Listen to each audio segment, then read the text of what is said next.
Wayne likes success. I know he wants to win premierships, and I know he loves the values of the club and what we stand for. I think he's made that pretty clear in his time here and since then about his affection for the club, the ownership, the board, the management team. So, look, we'll certainly be speaking to Wayne because he left the place in very good shape when he left, and he was great while he was here. He got us through a lot of really difficult times during COVID and a bit of a restructure of the playing group when John and Greg and Sam retired. He was a pleasure to work with. There you have it. Wayne Bennett, Blake Solly talking about Wayne Bennett, which is, look, obviously they've kept their options open, but it does seem like they are pretty keen to get him back. What are your thoughts in regards to who should be the next coach, Smithy? Yeah, look, I don't know who is going to be the next coach, but I guess if you want to get history shows, right, that if you want to get this football side back on track quickly, you'd probably go for experience, right? And you're going to go for a guy like Wayne Bennett. He's been there before. He understands what the organisation is about. You've probably seen a few of these guys starting their career as well when he was coaching and have now gone on to be, sort of regular first graders. So he could rejoin those guys and just get that sort of relationship going again. And look, I've been coached by Wayne in several sides in my career, my playing career, and he's very good at creating an environment where players feel confident, they believe in themselves, and they're happy. So listening to Blake Solly talk about, just going back to those comments around the decision to let Jason Demetriou go around his management of players. Well, the thing that Wayne Bennett is very good at is that history has shown that. I've witnessed that firsthand. Like he makes his players train hard, but also, he gives them a place where they can get the best out of themselves and they enjoy their football. So I think short term, if you're looking to get this club back on track, and there was further comments from Blake Solly around, the disappointment of the last 20 games that they've played, and it's not good enough for a club of their stature. That was his words, right? If they want to be back sitting at the top of the tree, well, I don't know if they can consider anyone else other than Wayne Bennett. That's just that's my thoughts. And now I know there's been other names, tossed up to potentially take on that role. Justin Holbrook, who's currently assistant coach of the Sydney Roosters. Not too sure what his agreement is with the Roosters as far as his contract and whatnot. The coach of the Catalan Dragons at the moment over in the English Super League, Steve McNamara, he's been tossed up as well. Michael Checker, former Wallabies coach. Michael Maguire as well. Yeah, wow. His name's been thrown into the ring, but there's no way he's going to coach. He won't be able to get the job. He's just taken on the New South Wales Blues job, and New South Wales Rugby League won't allow that to happen. He can't do both. I think if you're looking short term to get this club back on track where they feel or believe they should be, which is at the top of the ladder, then I think Wayne Bennett's your perfect person to do that. Yeah, when you actually consider where their squad's at, how long their key players are signed for, it almost, you cannot afford to have an inexperienced coach come in and they continue to, play poorly. If they might go on to play really well, but there's a chance to play poorly. And so you look at it and you go, I think Wayne Bennett is absolutely the front runner. But I think, and look, this is me reading way too far into what he said, so take it with a grain of salt. But he did say, because I watched the whole press conference, he said, we've got a really good relationship with Warrington. He signed a 2-year deal with Warrington. And that's Sam Burgess. Actually, we've got the auto right here. I don't really know what Sam's plans are. Sam, I think, has a 2-year contract at Warrington, and we'd have built up a lot of respect for Simon and Stuart and Carl and the group at Warrington and the team, so we wouldn't want to disrupt that. And my view is it's Sam's opportunity to show the world that he can coach, and we wish him every success with that. It's his opportunity, Sam's opportunity to show the world he can coach. Now, as I said, I'm reading too far into this, Smithy. You know me.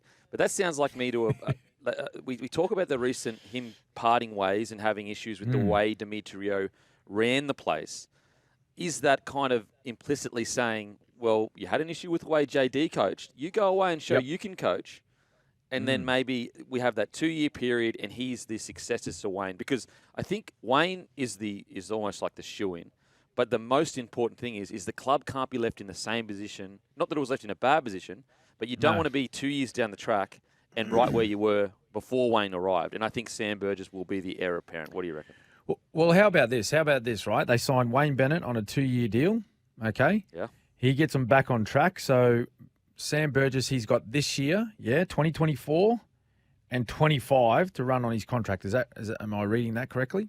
Correct. Okay, so Wayne Bennett takes over in 25 and 26. Sam Burgess sees out his contract at Warrington, 24-25, returns to the Rabbits in 26 as Wayne's assistant. Then he takes over as full-time coach, 27. There you go. You've heard it here first. That's what's because they've got a great relationship. He tried to get Wayne him up to Dolphins. And Sam Burgess. Yeah, they got a great relationship. So I think like when you're talking of guys that you could do your apprenticeship under and learn a lot from, I can think of a lot worse than Wayne Bennett. So there you go. The scoop, ladies and gentlemen, on the captain's run. Smithy's scoop. There you go. Smithy's scoop, Yes. new segment. Got a text here. Boys, I hear Blake Solly saying Wayne left the place in a good position, but we aren't in a good position anymore. I hear management take zero blame for anything. The players are not to blame. It's all JD. Basket Case Club, Azza from DY. Well, the period where he did leave them, they were top of the comp. And also, I think they made a prelim as well the year after Wayne left, didn't they? Yeah. Yep. So, like, he did leave it in a good place. Like, I think that's undeniable. Like, to blame Wayne for something happening 2 years later, it's like, come on. Like, you're kicking the can down the road. You're kicking the can down the long road. The whole country. Down the highway. The bloody highway, mate. A story Sunday 9 in the papers. Now, this one's hard to talk about because Latrell hasn't said anything. So you just don't know whether this is a beater. You don't know where this has come from. But it is a talking point. It has become a talking point of the NRL. So I guess, if he hasn't said anything, maybe a measured kind of opinion on it can help it a little bit. But anyway, we'll go forward with it. Michael Maguire said 2 weeks ago, everyone knows the capabilities of Latrell, but it's about making sure he's in the right headspace. At the moment, one thing I know is that in the big games, you need your focus right about where you are going. Souths are going through a tough period, but Latrell has a chance to bunker down and really help the New South Wales team. He has another couple of months where he can put himself into that shape, but Origin games are up there with the biggest games of your life. I mean, no one knows. Well, Latrell knows that a lot. He knows that a lot. He's done it. He's experienced it and had those big moments. What are your thoughts about this whole yarn about the NRL reportedly coming out and saying he has to make himself available? What do you think, Smithy? I don't know. Why does he have to? Well, if he doesn't want to play Origin, he doesn't want to play Origin. Well, why? Why does he have to play Origin if he's fit and playing for Souths? I just don't get that. Very bizarre. I really don't get that. I really don't get that. How the NRL can enforce someone to play State of Origin. What if you just don't want to? Or maybe if he doesn't want to, just say, look, I'm retiring from rep footy. And then when the series is over, just say, actually, no, I've come out of retirement. Yeah, exactly. Just do that. You know what would be funny? They can't do anything about that. They go and say, Latrell, you have to make yourself eligible. And then Jack Whiten comes out and says, I'm eligible. I'm coming out of retirement. They go, no, mate. No, you can't do that. You can't do that, mate. Yeah. I don't know why as a league or a game, like, you want to force someone to do something that they don't want to do. What if, like, his team is in a situation, right, that they are sitting bottom of the ladder. To his own standards, he hasn't played that great at the beginning of this year. He plays in a key position. He's come off what? He's had the 3-week suspension, is that right? 3 weeks? Yeah, so he'll be back next week. He just wants to get back and play footy for his club. Yeah. Like, that's where his main source of income comes from. Is representing the South Sydney Rabbitohs. Now, I know the State of Origin players, they get paid to play their matches there in that series, but that's I just don't know how, as a game, you can force an individual to take part in the State of Origin series if they don't want to play in it. It really does sound like posturing because what coach? Sorry, you go, mate. Well, I was just going to go on and say, mate, look, we're sort of getting a little bit sort of fired up about this, which it may not even be a story. You know, like you said at the start, like this, it may just be a bit of a beat up. But if it's true, like let's take Latrell's name out of it. Let's say it's someone else.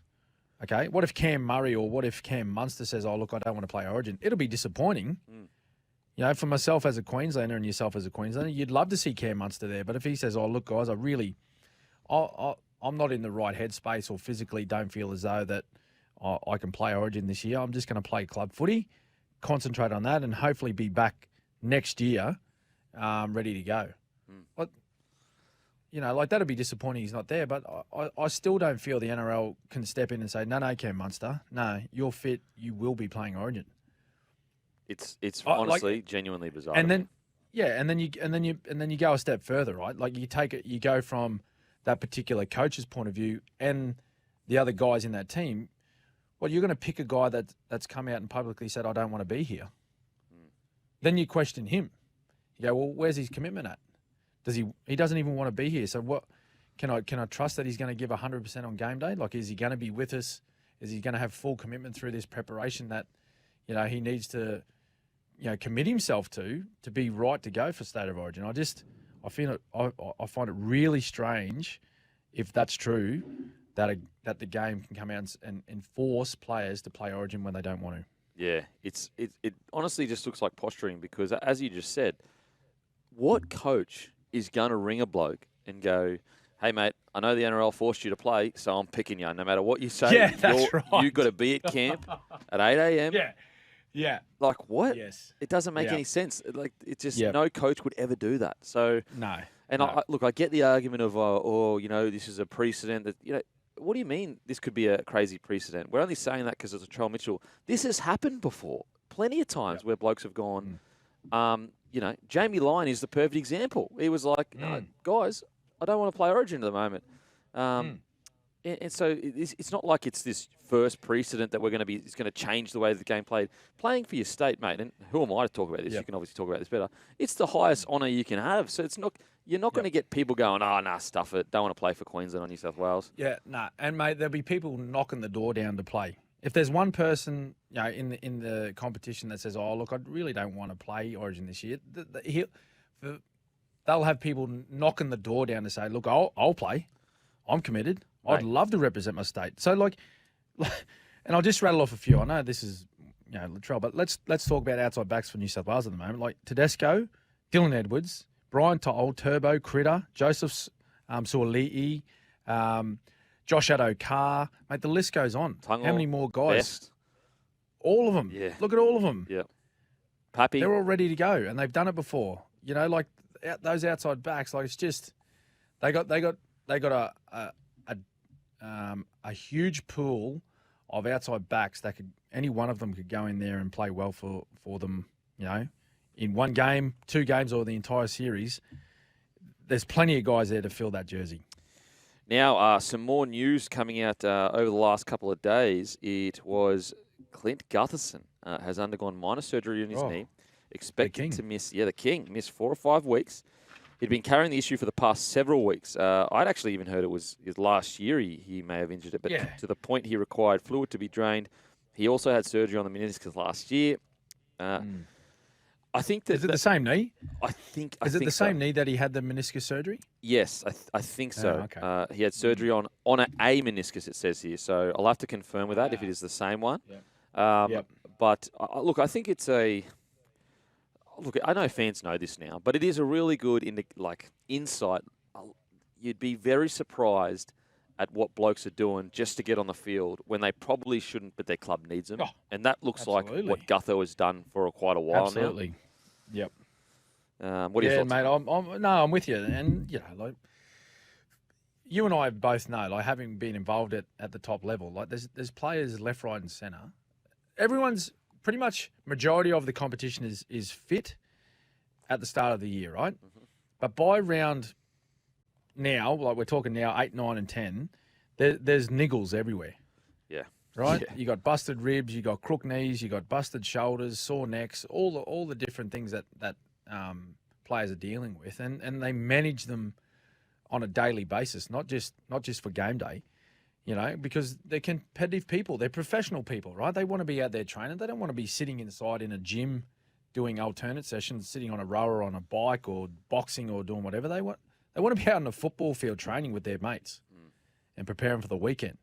And, as we've said many, many times, like the game is the fun part. Yeah. So you don't want to miss out on playing.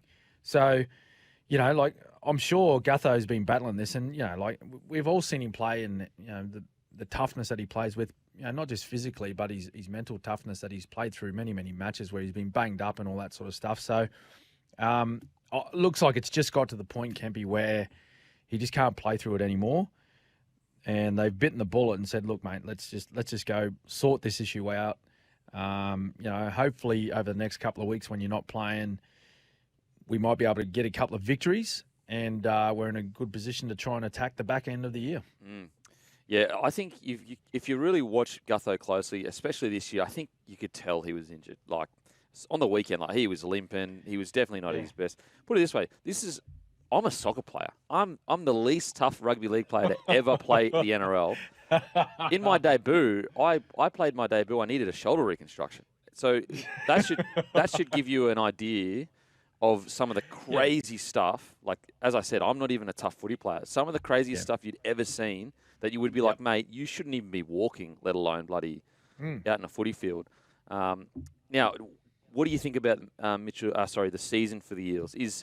I know it's done around the bye for them, so they're trying to line it up so he misses as little games as possible. But do you think there is a tinge of them going, maybe this year's getting away from us? Well, when did Mitch Moses hurt himself? Round 2? Was it round 2? 2 or 3. Yeah, it might have been round 3, maybe. He hurt himself round 2, I think, his groin, and then he played the next week. Fractured his foot. And fractured his foot, that next week or week after. It was close around that time. Yeah, so like since then, they've struggled, right? I don't know if they've even won a game. They might have won one game. Yeah, they beat the Cowboys. Yeah.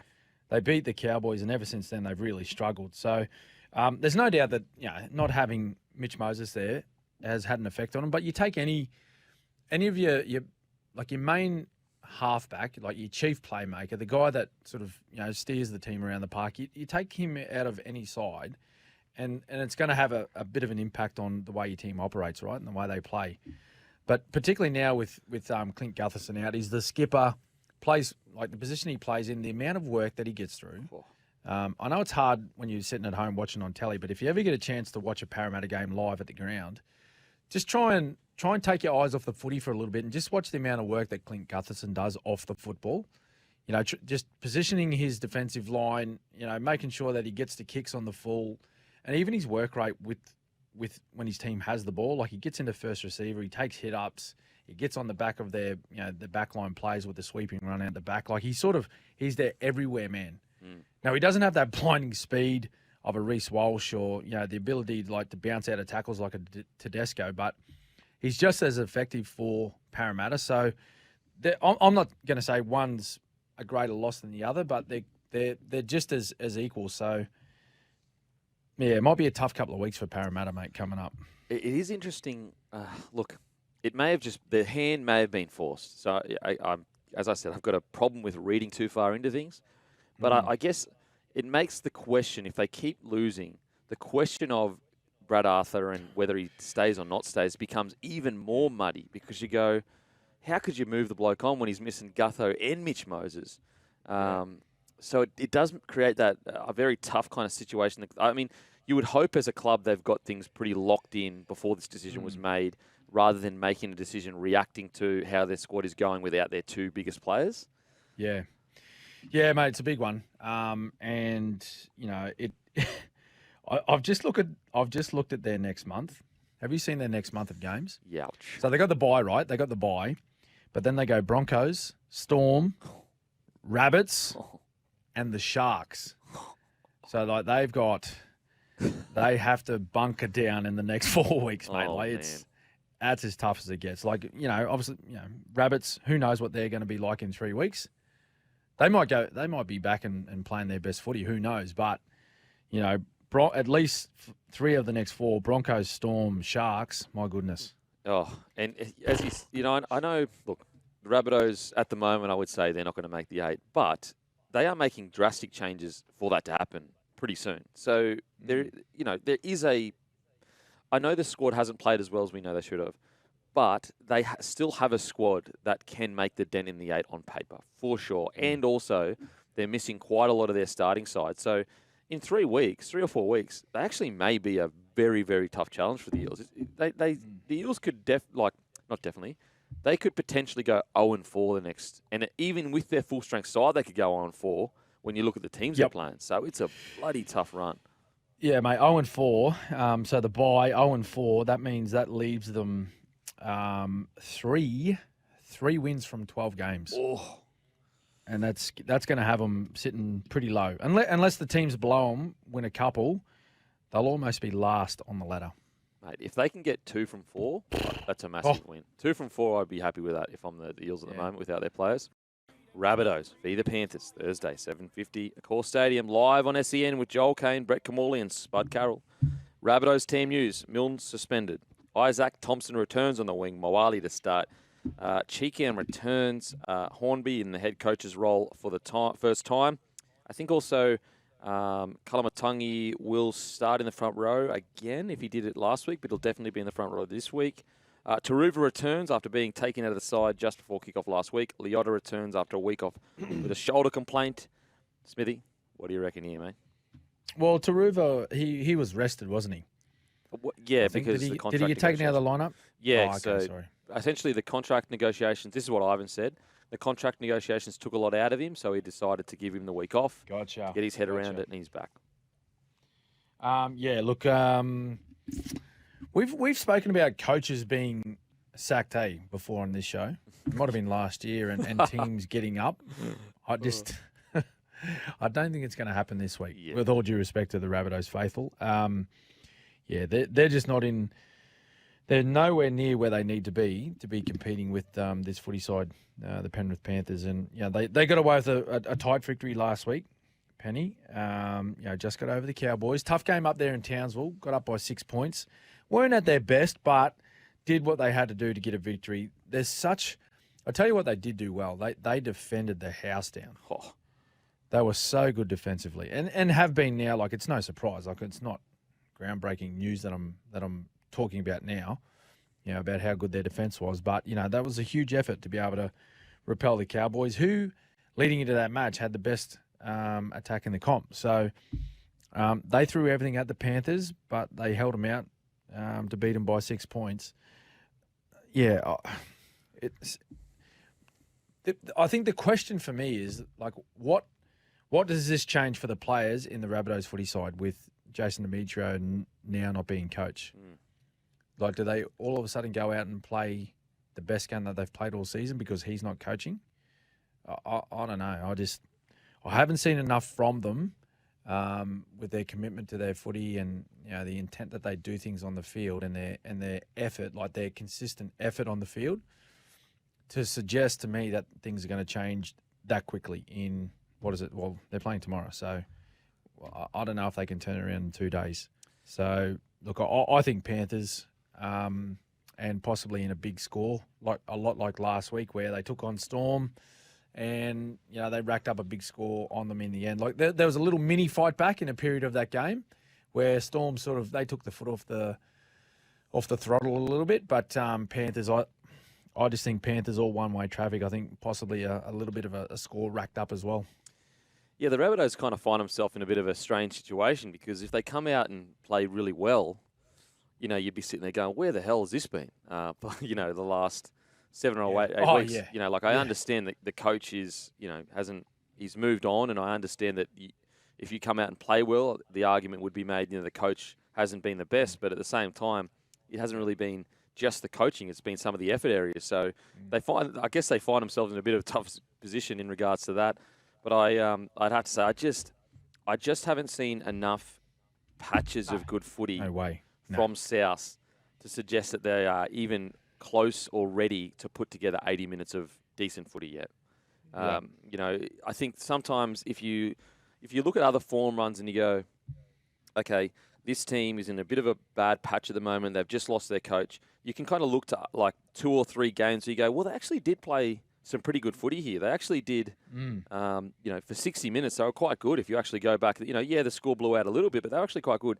Unfortunately for the Rabbitohs, outside of maybe 20 or 30 minutes in round 1, I haven't really seen longer than maybe 10 minutes of good footy from them. So I just don't know if they're going to be prepared for the Penrith Panthers 80 minutes. No, and that's exactly what they did the other night, mate. So they had a really poor start. Well, they scored a try early, but then they had a 10-minute period in the second half where they scored 3 tries. So that sums up what you're talking about there, where they can put together really good footy and they can dismantle some of the best defensive sides in the competition, but it ends after 10 minutes. And then we just go back to the old South Sydney that we've become used to over the last season and a bit. Yeah. Sorry, not a season and a bit. The last half of last year and the beginning of this year. So, I just think we haven't seen enough consistently good football played by them to have any sort of faith in them, particularly taking on the Panthers this week. I think also when the Panthers, they're not rolling into town against the Panthers that they could ambush, that are, I guess, too high on themselves. Like, we're not looking at a Penrith Panthers that have been playing really good footy and they could get complacent. The Penrith Panthers have actually been playing some, for their standards, guys. Obviously, they're still playing bloody good compared to everyone else's standards. Yeah. But for their standards, they've actually, since probably, I don't know, round 4 or so, or maybe even round 3, they actually haven't, probably since the Manly game, they haven't actually played that good of footy. So they're actually coming up against a Panthers side that I'm assuming Ivan Cleary, although happy with their defence last week, wouldn't have been happy with their total performance. So it's not going to be an easy fight at all, or an ambush opportunity. Yeah. Well, mate, that form too, that sort of lack of form by Penrith standards, I think that coincides with Cleary not being there as well. Like, you got to sort of remember that. Like, he hasn't played the last 4 games, was it? Did he miss 4 games? 3 games and maybe a bye. Yeah. I think it might have been. So, like, everyone knows now, like, we don't have to keep talking about it, but we all know how important he is to that footy side, and like, their game plan is centered around him being in that team. You can replace him and put someone else in there, and they'll go and do a really good job, a job good enough to get results, but they don't do it at as high a quality as Nathan Cleary does. So, first game back last week, a little bit rusty. Team got the job done.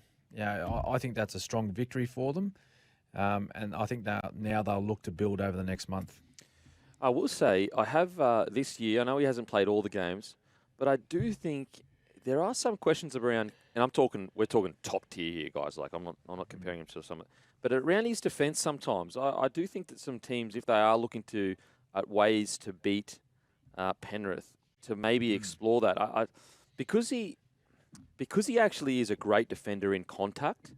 I think sometimes. Are we still talking Nathan here, mate? Yeah, Nathan. Apologies. Cleary. Yep. Yeah. Yep. I think sometimes teams go, he can hit. He's really good in contact, and he's actually one of the better defenders in actual contact with whoever's running at him. So, for example, we've seen plenty of times Cleary put on good contact on back rowers, but he does have a tendency to have games where it just seems to be off for him. And even last week, there are a few times where. You look to the grand final as well before his 20 minutes. The Broncos really exploited him.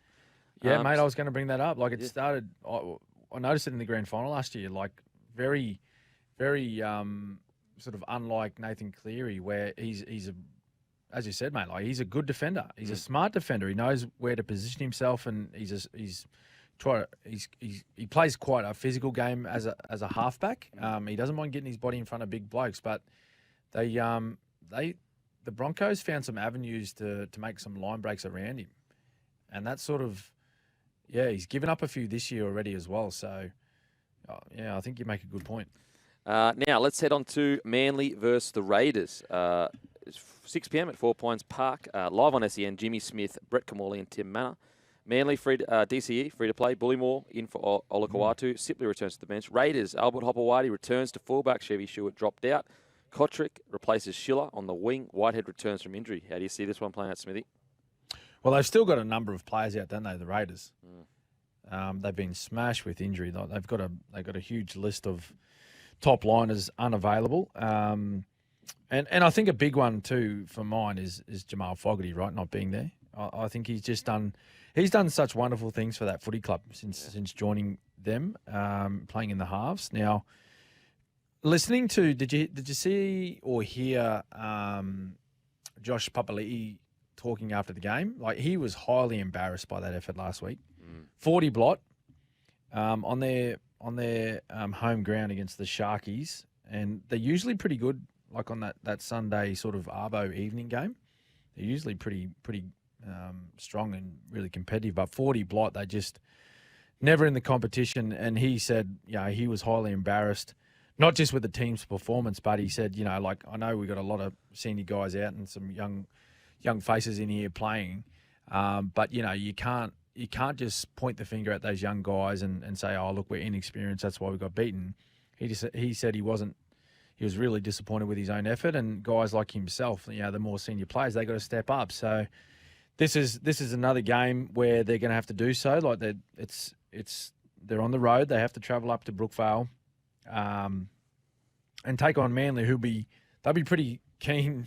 They'll be pretty happy that their skipper's back and free to play, DCE, and they usually turn one on at 4 Pines as well. So, but yeah.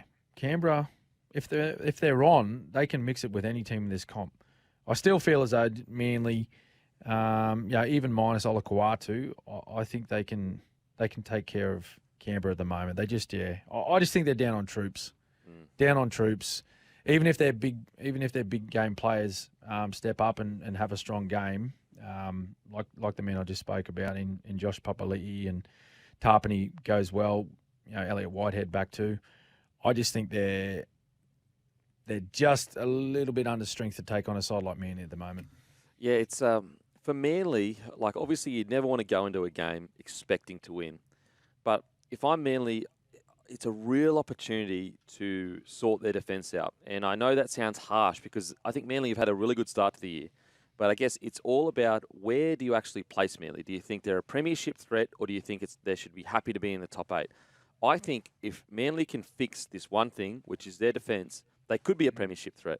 And so I think it's a really good opportunity for Manly to go out and go, boys, let's be excited about defence. Our attack, we know that is sorted. We know we can score a lot of points. But let's go out there and make a statement defensively. If they can do that and then build a foundation for the rest of the year, I definitely can see Manly being a dark horse towards the end of the year.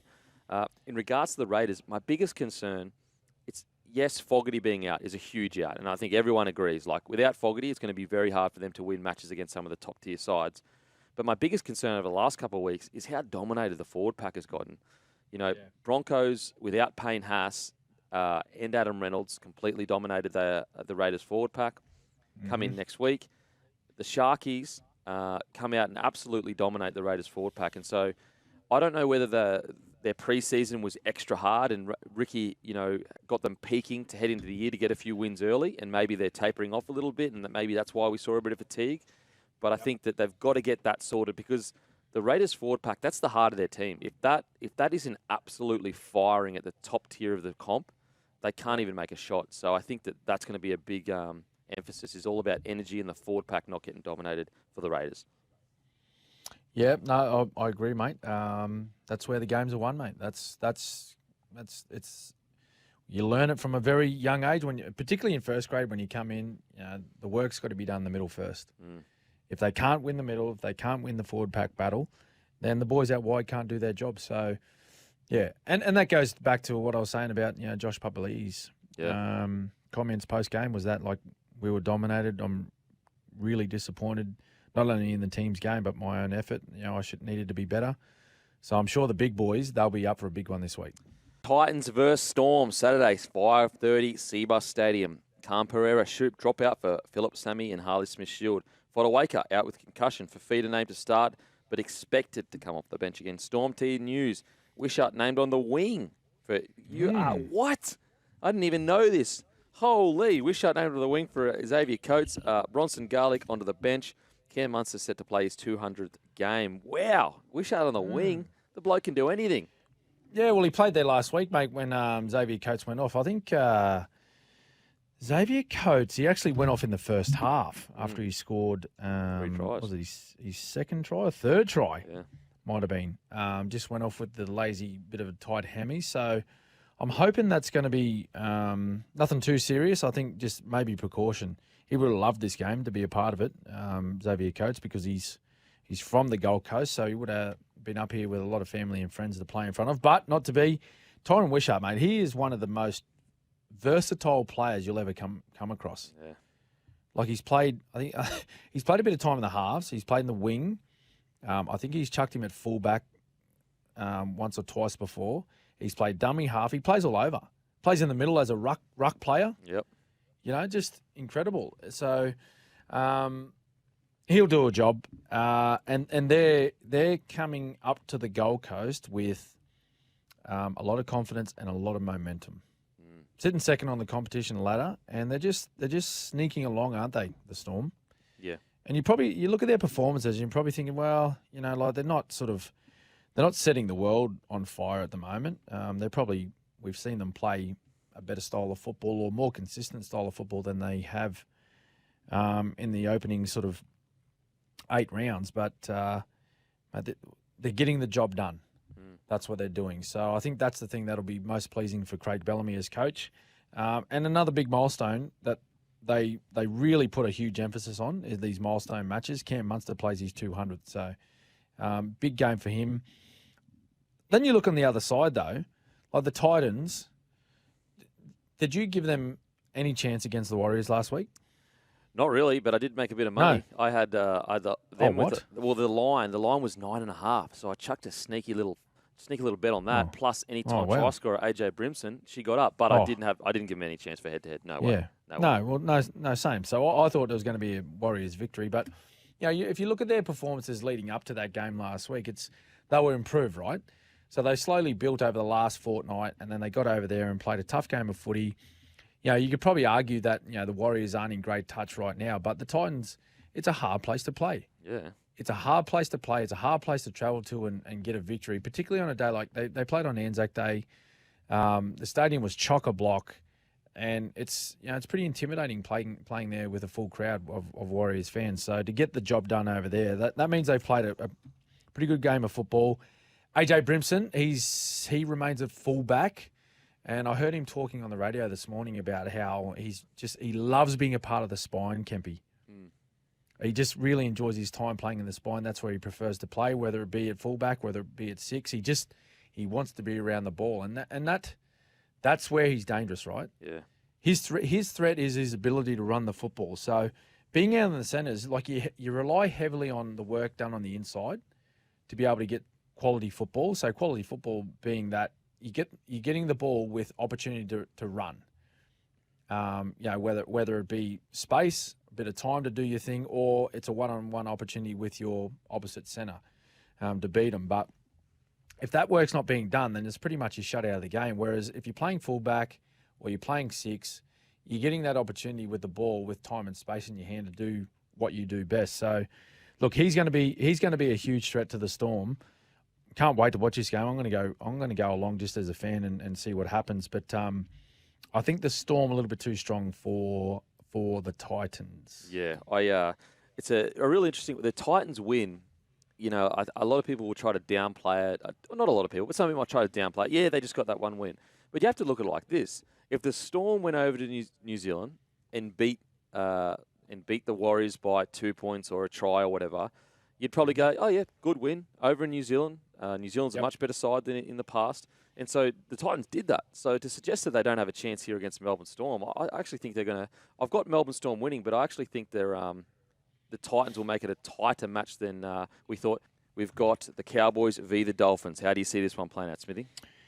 Yeah, well, I think straight off the top, I think you'd be thinking Cowboys, particularly with the outs for Dolphins. Kenny Bronovich, he's out after failing HIA. Although Kafusi and Lemielu, they're coming back. So Kafusi, of course, he tore the hammy with that line break. He should have passed earlier. He just hogged the ball. He held on it way too long. Mate, give it up, old fella. You don't have to run 40 or 50 metres. Just pass it to the hammer earlier. Jeez. But no, he's back. But I think, look, I'm tipping the Cowboys. But like the Cowboys, they really need to address their issues with their defense. They really do. Like they've scored 203 points, Kempy, right? So that's like, I think that's like in the top 5 in the comp now. A couple of teams had big wins on the weekend, which took them past the Cowboys. So the Bronx went past them. I think the Chooks went past them. And I think maybe, was it Manly went past them with a couple of big wins. So they're top 4 or 5 for points scored, but they've conceded more than they've scored, and they've scored 200 points. Yeah. Well, it's just ridiculous. Come on, fellas. Like, it's not a one-sided sport. Like, it's not all about scoring points. Yeah. You can't think that you're going to win big games or at the end of the season be a part of finals and beat the best sides when all you're thinking about is scoring points rather than stopping being scored against you. So if they correct their defense, and whether that's through some techniques, through effort, whatever it is, I think they're going to be. They'll be really hard to beat. It doesn't matter who they play. I think they're going to be a little bit too good for the Dolphins. They played first round, didn't they? These two teams. I think they played round 1. Cowboys were very good that day. Scored a lot of points. They scored 43 points. But the Dolphins, that's almost their worst performance of the year. So I'd like to think that they're going to be better than what they were in round 1. They will definitely be better than what they were in round 1. They're a better football side now. I just think Cowboys bit too strong across the park, particularly with a couple of the more senior players not playing for the Dolphins right now. Okay, Knights Warriors. Oh, Knights Warriors. This is a tough one. What's doing with the Wars? What's up with the Wars? Man, what is doing? I'm asking the question. What is doing? Like they were sort of becoming like that crowd favourite, the fans' second team almost. Everyone's second side that they wanted to support. They're up and about early, but they've been on the slippery dip the last 3 weeks. Can't find a victory. Yeah. And all of a sudden they come across to Newcastle, who put in a great effort to beat the Dolphins last week up here in Brisbane. Unchanged the Knights from that win. Curdy Capewell, he's back for the Wars. So does that make a difference? Bunny Afoa out. Tough one to tip, this one. I'm half on the fence. Ooh, should I go Knights? Should I go Wars? I might just go the home team. Welcome back to the Captain's Run. Smithy, let's get straight in with Sharkies Dragons. What are we thinking, mate? Oh, look, I think Sharkies. Big match. Sunday, Arvo, Sharks Dragons, always is. It's officially sold out. It's going to be huge. Yeah. They're going to be hanging from the rafters. Are there rafters still there? I don't know. They'll be up on the hill, on the northern end of the field. So it's going to be big. Did you know, Kempy, the Dragons haven't beaten the Sharks since round 5, 2020? What? Did you know that? Holy, I did not know that. So a bit of a little mini hoodoo going on here. So it's a number of games that they have gone without a victory against the crosstown rivals. So look, I'm picking Sharkies. They're just motoring along nicely at the moment. Nico's pulling all the strings. He's leading the Dally M's at the moment. So yeah, I think he'll be up for a big one this weekend. Look, I'd like to think that Shane Flanagan's going to challenge these blokes. He would have been bitterly disappointed with that result on Anzac Day. They would have built up for it. I actually spoke to him before the game, and I said, how are they looking? How are they feeling for this one? He said, oh, look, they're a little bit quiet. Oh, wow. So, whether that had anything to do with the result, I'm not too sure. But I will go on to say, he said they were like that the week prior too, and they won. Yeah, okay. So, take what you want from that. Could mean something, could mean nothing. But I think he would have plenty of feedback for them on the weekend, maybe just about the way they handled that occasion. Big occasion, playing on Anzac Day, of course. The first little thing to Moses Sully, that didn't help with the preparation of all. But I've got the Sharkies to continue, mate. Sharkies.